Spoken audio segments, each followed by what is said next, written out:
All right. Okay, so here we go into Yoel part 8. And we're finally about to finish the first chapter. So Yoel part 8 starts with the verse, in verse 14 is where we're at. It says, "Sanctify yourself a fast, call a solemn assembly, gather the elders and all the inhabitants into of the land into the house of Yahweh your Elohim, and cry unto Yahuwah." Before we can consider this verse, it might be a good thing for us to take a look at verse 15. But before we do, let's talk to the boss and get some guidance. There we go. Maybe he can slow my brain down so that my lips can catch up. But Master Yahweh, we thank you for this time of study. We ask that you'll open our eyes, open our ears, and open our hearts so we can see, hear, and understand what your word and your spirit has to tell us. We thank you for it in the name of Yahshua. Amen. All right. So before we look at verse 14, let's take a look at verse 15. Let's break this thing down into pieces, and then we can go back and revisit verse 14, and then 16 through the balance of this chapter will start to make sense. But verse 15 says, "Alas for the day of Yahweh is at hand, and as a destruction from the Almighty shall it come." So if you've ever wondered where the term aha comes from, it's Hebrew, because the verse begins with the word aha. That means exactly what it says. It's an exclamation of wonderment.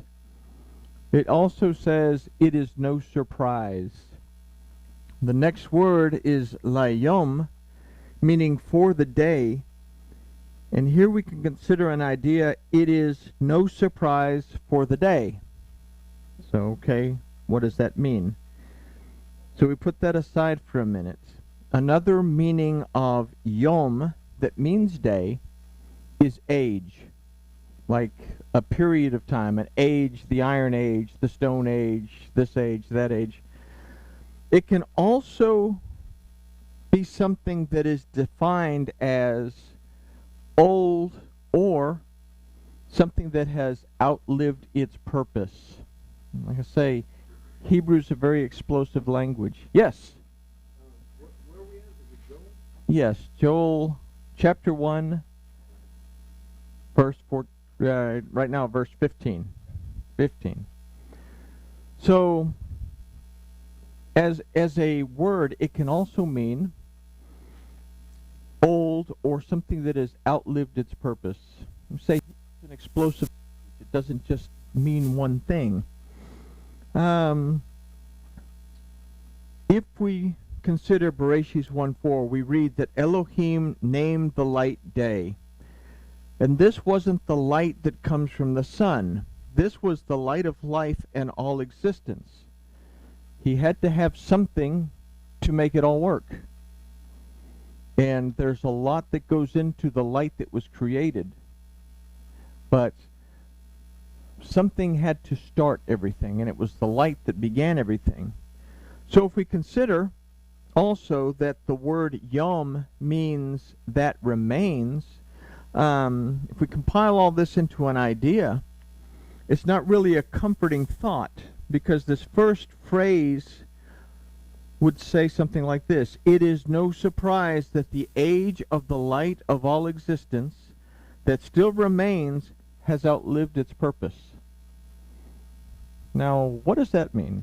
We talked about helical time, and we've talked about restoration, transgression, redemption, restoration, transgression, redemption, and it's a constant thing all throughout history. And we read Torah, we find that it's constantly being this way.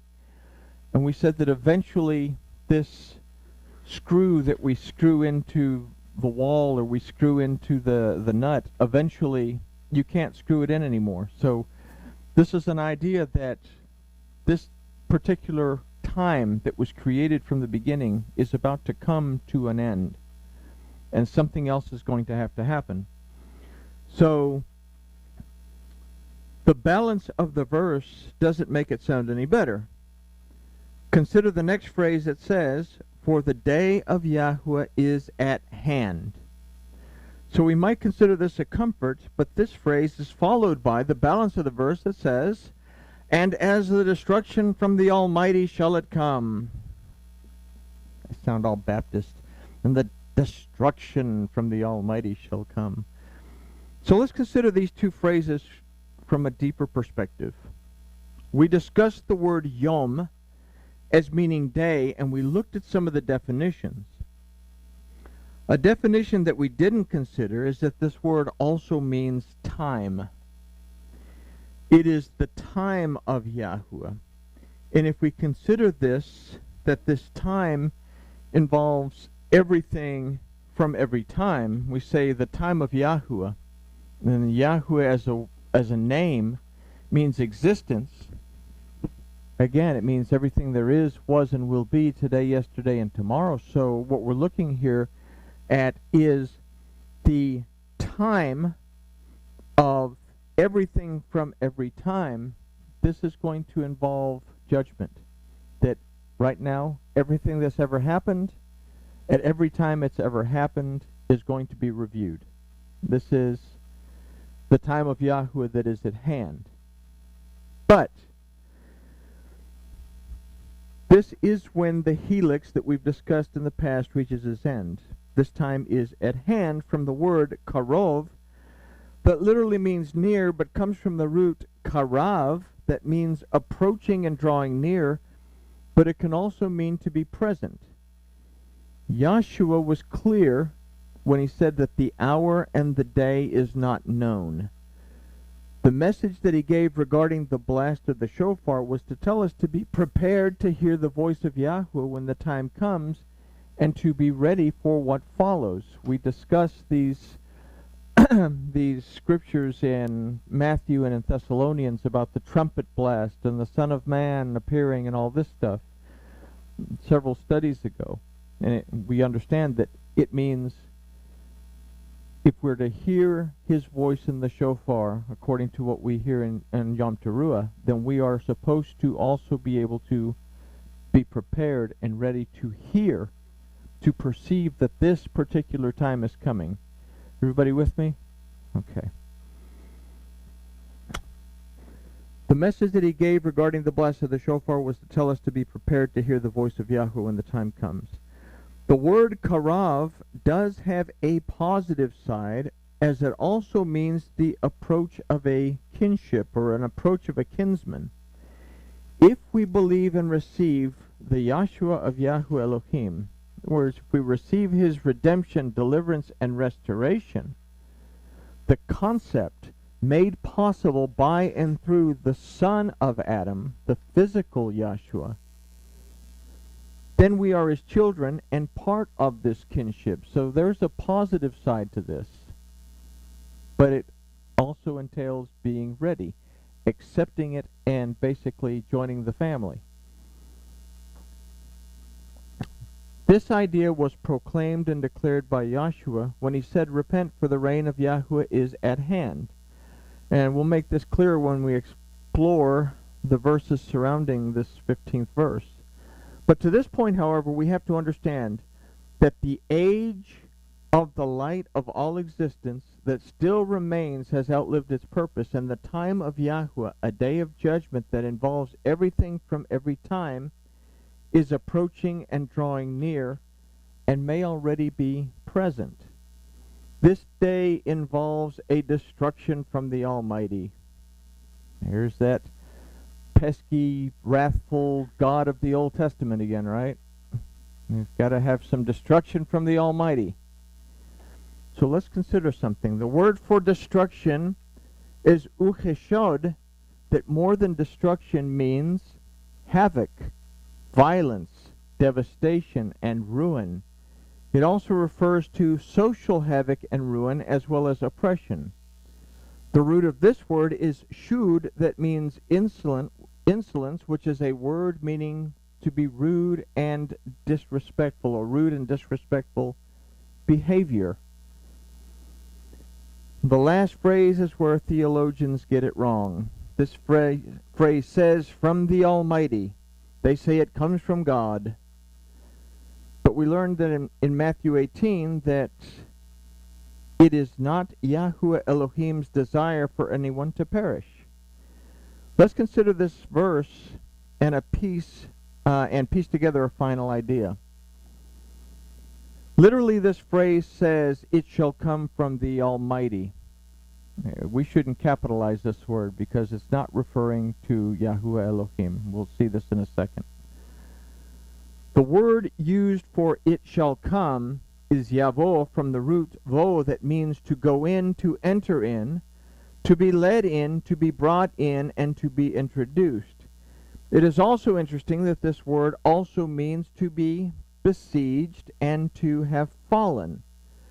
Now, the first commandment, Yahuwah says, I am your Elohim. I'm the one that brings you out of Mitzrayim. I'm the one that brings you out of the city under siege. So, and it is he who made a way for us not to remain in a fallen state.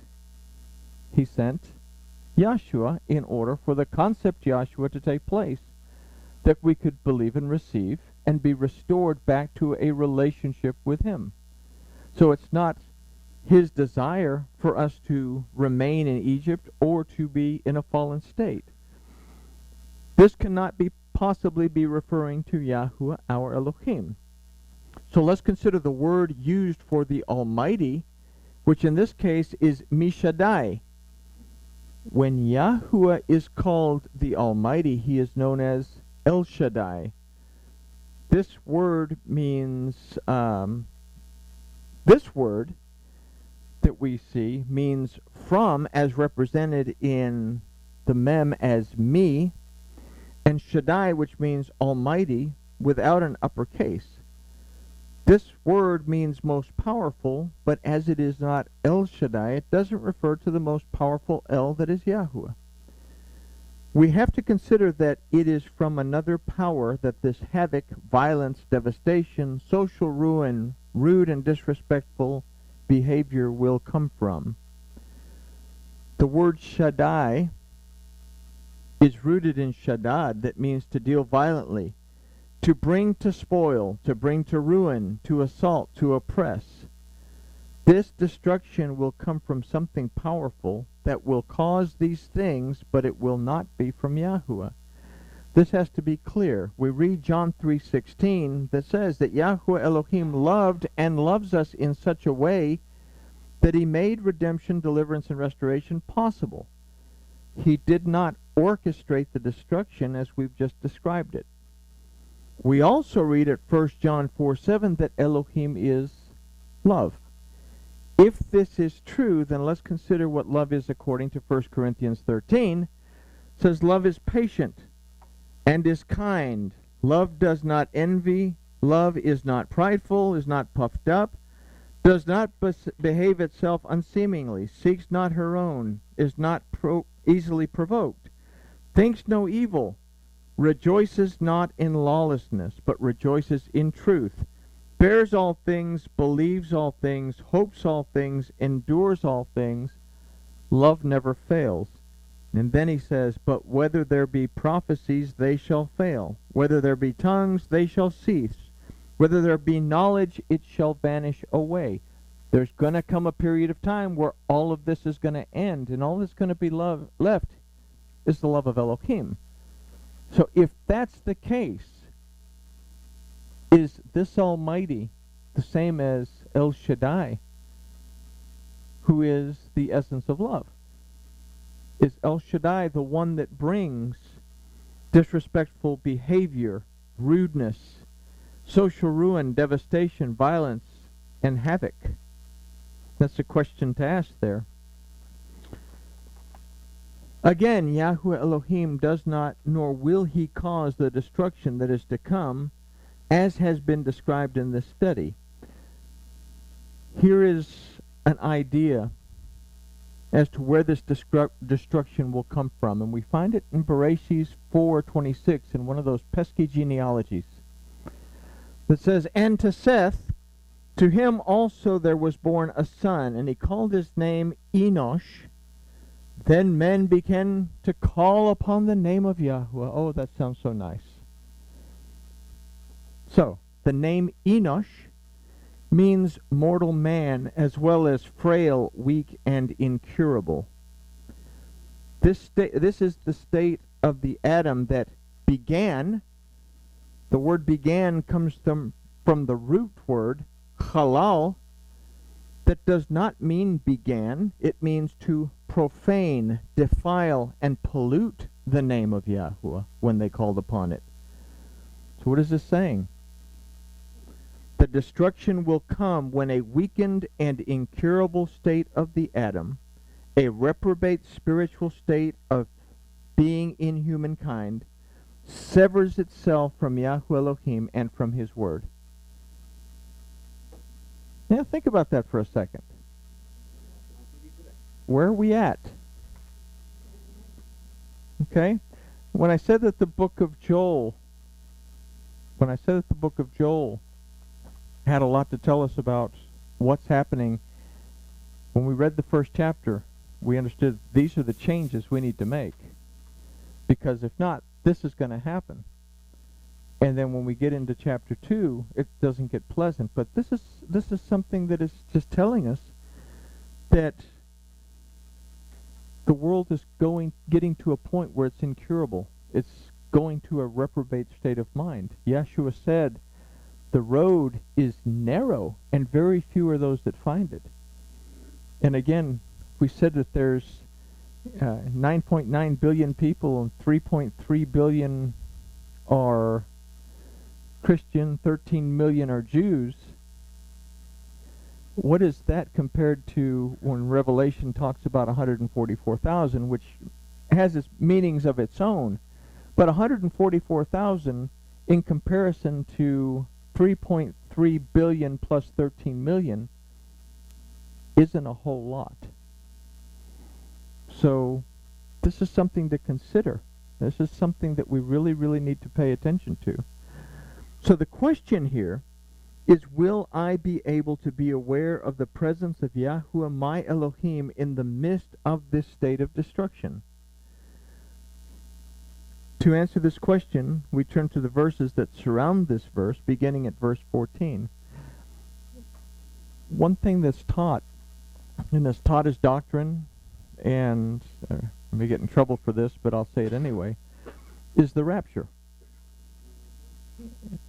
We have pastors that are convincing people, you're not going to be here. The truth of the matter is, there's nothing in Scripture that talks about something like that happened. It's a doctrine that was developed in 1830 by a man named James Darby. We have to be prepared for a period of tribulation. Anyway, so will I be able to be aware of the presence of Yahweh my Elohim in the midst of this state of destruction? So verse 14 says, sanctify yourself a fast. Call a solemn assembly, gather the elders and all the inhabitants of the land into the house of Yahweh your Elohim. It must be a big house. And cry unto Yahweh. So this verse begins with the word kadeshu, that more than sanctify yourselves means to dedicate yourself and to set yourself apart. This must be recognized as the first thing that we have to do before we do anything else. The next word is zom, that means to fast, but the root of this word is zoom, that means to abstain. So we also consider that we have to be prepared to do without, but it also means to do without or abstain from food. And this isn't just physical food, it's also food that feeds the senses. We think of any type of food that feeds the senses that we have a regular dose of every single day. It's got a little blue F on it, right? Here we can consider that we must dedicate ourselves and set ourselves apart by abstaining from those things that feed our senses, and we must be prepared to do without. Now, that doesn't mean that social media is a bad thing. What it's telling us is that we have to train ourselves to be able to filter out what is real. What was that commercial 100 years ago? What's live and what's Memorex? We have to be able to filter out what's truth and what is a bunch of media garbage that's put together that forces us to get off track. Everybody with me? So we have to be prepared to do without. This idea is very important when we take into account in chapter 2 at verse 9 that says the invading army, now listen to this, the invading army comes through the windows. It's not coming through the front door. Okay?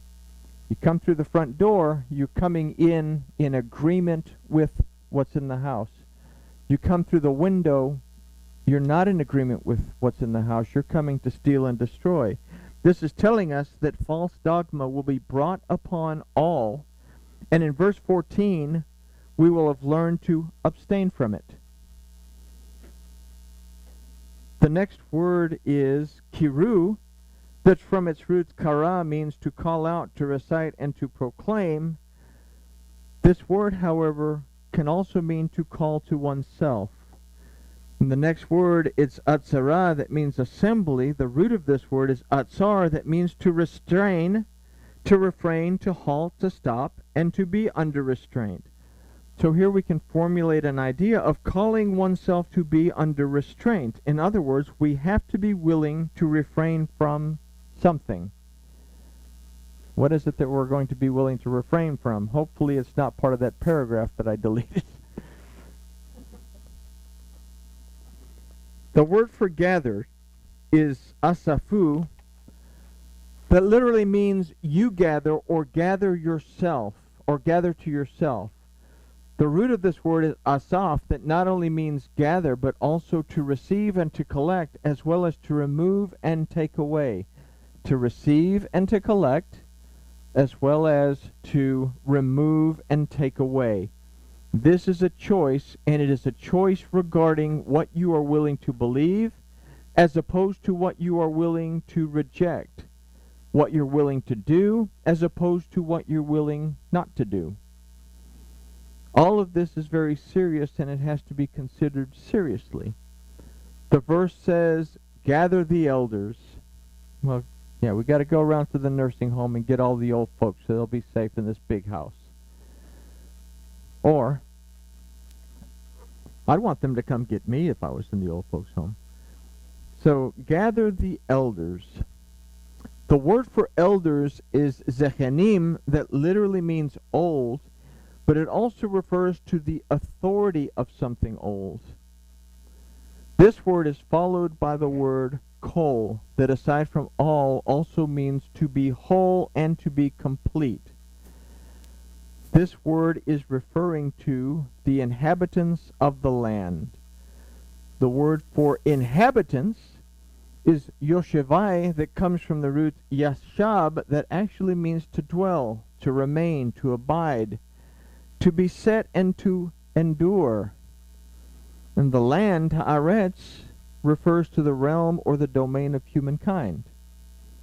An idea that we can formulate from all of these little phrases is that we must dedicate ourselves and set ourselves apart by abstaining from those things that feed our senses, and we must be prepared to do without calling ourselves to be under restraint.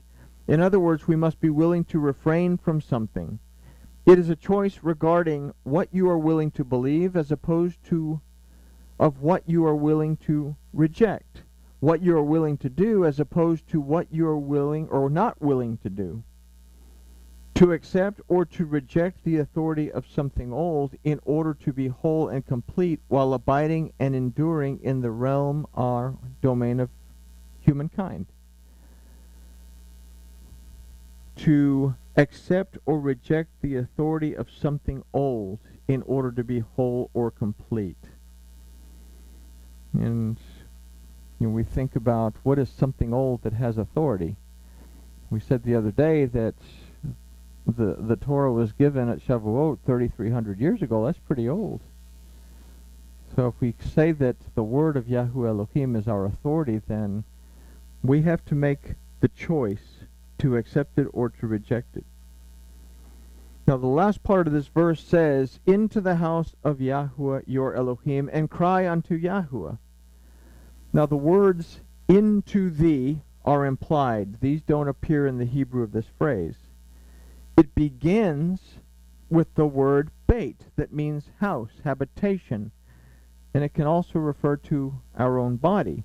But the root of beit, oddly enough, is bana, that means to restore and to establish, to build and to rebuild.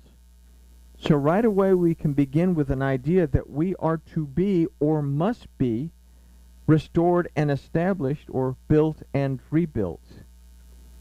This word is followed by the name Yahuwah, that as we've learned, means existence in all things at all times.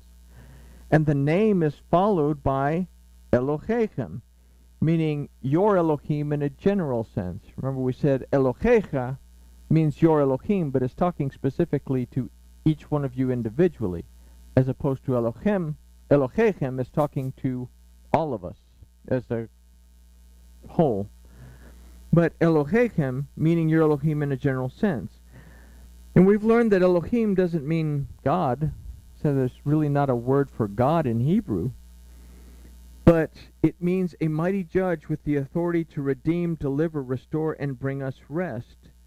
So with this we can formulate an idea of we are restored and established, built and rebuilt in every aspect and at every time of our existence by our mighty judge that has the authority to redeem, deliver, and restore and bring us rest.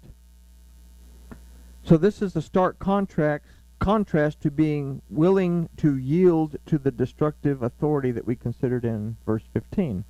It's a difference between yielding to the havoc and the violence and the rudeness and all this other stuff and sticking to our guns and yielding to Elohim regardless of what might occur. So let's see. The verse finishes with the phrase, and cry unto Yahuwah. The word for cry is veza'aku, that comes from the root za'ak, that does mean to cry out, but more specifically it means to call out for help and to call out in need. It also means to be joined together. The next word is el, that means towards or into, but as a choice also means against. The very letters illustrate the instruction of Yahuwah Elohim. And here's where we lost it. Consider the gematria that illustrates the aleph as 1,000 and the lamed as 30, which multiplied does not give us 3,000. It gives us 30,000. And in this we consider Joshua 8:135. Prior to this, Achan, when they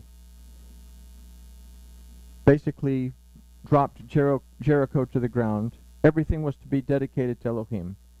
Achan decided that there was a nice wedge of gold and a nice shirt, so he took these things and he hid them in his tent. Achan, as a word, means troubler. It comes from the roots akar, that means to make trouble, to disturb. Literally it means calamity. When we allow things to come into ourselves, when we make the wrong choices and bring those things in, we find trouble. And as a result of that, when they went against Ai, they were defeated. That's the first choice, is that we can choose this path of destruction by buying into everything that's going on and alienating ourselves from Elohim in the process. Or we can make teshuvah and bring those out and let the troubler die. Let those things that bring us trouble die. It didn't go too well for Achan and his family. dog, his cat, his cow, the whole kit and caboodle. The other part of it is that after this, and after they made teshuvah, 30,000 men of valor were chosen. And they set an ambush for the men of valor from Ai, if you want to call it that. And they drew them out, and